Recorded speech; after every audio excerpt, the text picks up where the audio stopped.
Pak Magdir.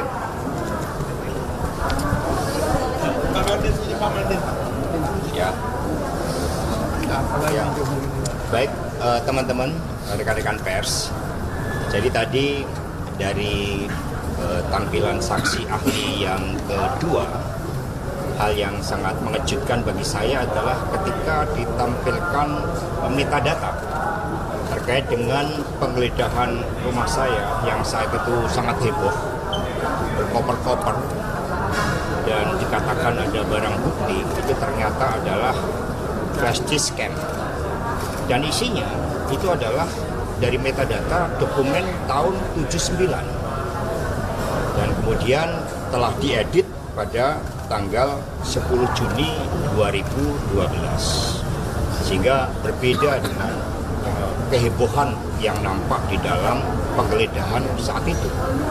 Kemudian yang kedua, juga dari data rekaman percakapan antara saudara Harun Masiku dan Nur Hasan, di mana dari rekaman itu menjadi salah satu dakwaan terhadap obstruction of justice. Ternyata metadatanya adalah pada tanggal 5 Januari tahun 2020, sementara kejadiannya di dalam surat dakwaan itu tanggal 8 Januari 2020. Dan di luar itu juga banyak dokumen-dokumen yang ternyata telah diambil itu sebelum keluar surat perintah penyelidikan, di mana sprindidik itu baru dikeluarkan pada tanggal 20 Desember tahun 2019. Sehingga ini tentu saja menimbulkan bahwa berbagai upaya daur ulang kasus yang dipaksakan, ini fakta-faktanya semakin kuat. Demikian dari saya mengucapkan terima kasih kepada dukungan dari penasihat hukum yang sangat luar biasa, dan selanjutnya silakan kepada penasihat hukum kami. Terima kasih. Gini,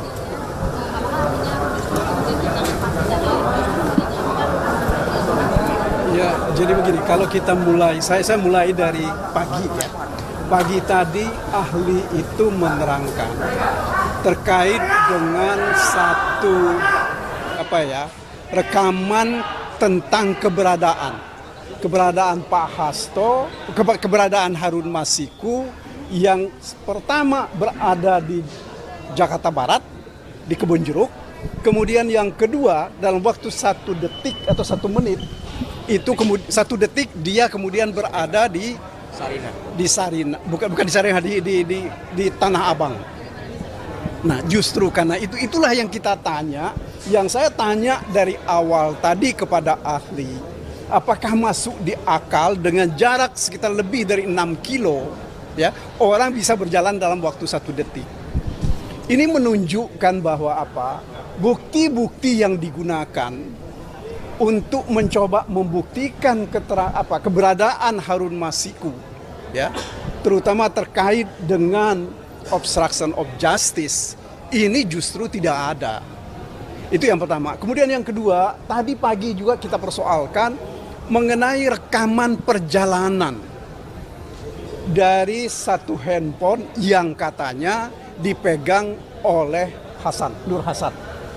Dari pukul 14 atau kemudian sampai 16, kemudian sampai pukul 19 itu berada di Kebayoran dengan jalan yang berliku-liku. Dalam keadaan normal, ya, karena itu hari itu adalah hari Rabu, ya. Saya nggak tahu kalau orang terbang mungkin baru bisa. Karena dari catatan yang ada dari satu tempat ke tempat yang lain itu sekitar lebih dari 1 jam, 2 jaman lebih. Karena itu mutar-mutar, termasuk diantaranya saudara-saudara bisa bayangkan dia ke Mampang Perapatan, kemudian dari Mampang itu ke daerah menteri yang di depan belakangnya LIPI, ya, itu yang namanya saya lupa namanya itu, ya. Ini memerlukan waktu yang kalau dalam keadaan normal pasti lebih dari 30 menit dari satu tempat itu saja ke tempat yang lain. Jadi apa yang mau kita katakan. Kemudian tadi terakhir juga, ahli yang terakhir ini juga tidak diminta untuk memeriksa kebenaran CDR yang tadi pagi diperiksa oleh seorang ahli yang tadi dihadirkan. Ini artinya apa? Betul-betul mereka tidak profesional di dalam menggunakan bukti-bukti dan terutama untuk membuktikan dakwaan. Apalagi ini kan kami tanya misalnya, apa bukti yang bisa menunjukkan menjadi bukti? Ada suap, ya, kemudian ada perintangan penyidikan. Sebab kenapa kami bersikukuh tentang itu? Karena beberapa waktu yang lalu saksi dari KPK pun mengatakan bahwa mereka tidak ketemu Pak Hasto di PT IKA. Ya, kalau saya hitung dari Menteng sampai ke Wijaya 1 itu sekitar 10 kilo atau lebih. Nah, jadi tidak mungkin orang dalam waktu 10 kilo itu bisa dalam waktu kurang dari setengah jam. Ya, ini saya kira hal-hal yang menurut hemat kami ini menjadi bukti bahwa betul-betul rekayasa terhadap perkara ini memang dilakukan secara terstruktur. Ya, jadi apa yang mau kami katakan adalah bahwa apapun nampaknya sekarang dilakukan untuk menghukum Pak Hasto. Satu lagi yang lebih penting, yang juga tidak kalah pentingnya, dari 46 penyitaan itu tadi sekitar lebih dari hampir 40 ya, 3 atau 35-an penyitaan itu dilakukan oleh Rosa. Ya. Saya nggak tahu penyidik yang lain kemana. Apakah memang betul ini dilakukan untuk kepentingan pemeriksaan perkara, ya, atau ada untuk kepentingan lain? Mengapa tidak dilibatkan penyidik yang lain? Kita nggak tahu. Jadi kita sih berharap betul bahwa ya agar supaya kita berhati-hati di dalam melihat perkara ini. Kami tidak mau, seperti berkali-kali saya sampaikan, kita tidak mau ada politisasi untuk merusak harkat dan martabat orang, terutama Pak Hasto ini. Saya kira itu yang bisa saya sampaikan. Terima kasih. Tambahan sedikit mungkin ya. Jadi biar lengkap saya mulai dari pagi. Ada persoalan serius tentang keakuratan penggunaan data dan bukti. Padahal dalam proses pidana harusnya bukan sekedar akurat yang dibutuhkan, tetapi meyakinkan. Bukti itu harus lebih terang dari cahaya. Harusnya seperti itu kalau dalam proses pidana. Nah, dari tadi pagi kita melihat justru tingkat akurasinya itu yang sangat rendah. Kenapa saya bilang tingkat akurasinya rendah?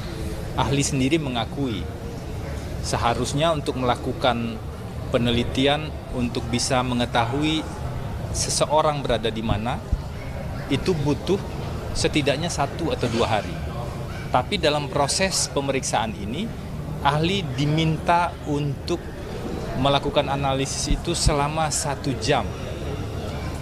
Bahkan ahli mengatakan tadi saya kekurangan waktu untuk bisa melakukan analisis sehingga kemungkinan human error itu, kesalahan-kesalahan itu memang mungkin terjadi. Nah, ini penting sekali karena terkait dengan seberapa akurat bukti yang diajukan yang menunjukkan seseorang itu berada di mana. Berada di mana Pak Hasto pada waktu itu, Kusnadi, Nur Hasan, Harun Masiku, itu tergantung bukti, salah satunya adalah CDR. Poin kedua adalah satu-satunya bukti yang dijadikan pedoman dalam menentukan posisi orang-orang pada hari itu adalah bukti CDR atau call detail record. Tetapi sore ini kita dengar secara langsung bukti CDR itu tidak diaudit dalam proses digital forensik. Pertanyaannya, bagaimana mungkin bukti yang seperti itu bisa digunakan dalam sebuah proses hukum pidana, apalagi untuk membangun tuduhan tentang seseorang melakukan tindak pidana. Nah, bagi kami selain untuk perkara ini mestinya jadi koreksi bersama ke depan. agar bukti-bukti yang dihadirkan betul-betul bukti yang meyakinkan. Jadi tidak cukup tuh hanya dengan call data record saja, tidak cukup hanya dengan mengetahui handphone itu berada di BTS yang mana, tapi betul-betul harus diawasi, betul-betul harus ada konfirmasi dari bukti-bukti yang lain. Nah, yang ketiga, yang terakhir nih yang saya mau sampaikan dari proses sore ini, tadi kita bisa melihat ya, sebenarnya sebagian besar data-data itu adalah dari data-data lama yang kemudian dilakukan, ada yang sebagian dilakukan analisis digital forensik kembali, ada yang sebagian menggunakan data yang lama. Dan klaim tentang adanya bukti-bukti baru itu sampai dengan persidangan hari ini udah mau selesai ya, tinggal satu kali lagi JPU menghadirkan bukti, menghadirkan ahli, itu belum kita lihat yang data baru atau bukti baru yang betul-betul menunjukkan Pak Hasto satu misalnya tuduhannya turut memberikan uang yang 400 juta. Itu belum kita lihat tuh bukti-buktinya. Yang ada pembicaraan pihak-pihak tertentu, pembicaraan Saiful dengan Doni, sementara Saiful sendiri di persidangan mengatakan saya dan Doni yang create soal suap menyuap itu. Pak Hasto tidak pernah menyuruh, Pak Hasto tidak pernah dilaporkan soal skenario suap menyuap itu. Itu satu bagian dakwaan yang penting. Dan kemudian bagian dari dakwaan-dakwaan lain juga semakin tidak terbukti sebenarnya dari rangkaian proses persidangan ini. Tapi nanti kita lihat ya, di persidangan berikutnya kan masih ada 2 orang ahli. Kami tidak tahu ahli yang mana yang akan dihadirkan. Nanti kita tunggu saja informasi lebih lanjut. Harapannya sederhana, di proses persidangan yang terbuka ini semuanya semakin terang benderang. Sehingga kita bisa memahami secara objektif mana yang terbukti, mana yang tidak terbukti, sekaligus melihat mana yang sebenarnya mengada-ngada atau diada-adakan, sehingga harapannya siapapun yang melihat persidangan ini bisa memahami apa benar tuduhan terhadap Pak Hasto atau tidak benar. Harapan lebih jauh tentu saja nanti ke depan Majelis Hakim betul-betul memutus sesuai dengan fakta di persidangan, memutus dengan adil. Jadi harus dilihat tuh apakah terbukti atau tidak terbukti. Mungkin seperti itu. Jadi agar tidak ada kekhawatiran-kekhawatiran misalnya kalau diputus A, maka khawatir ada implikasi non-hukum dan lain-lain. Ini ujian bagi penegakan hukum kita.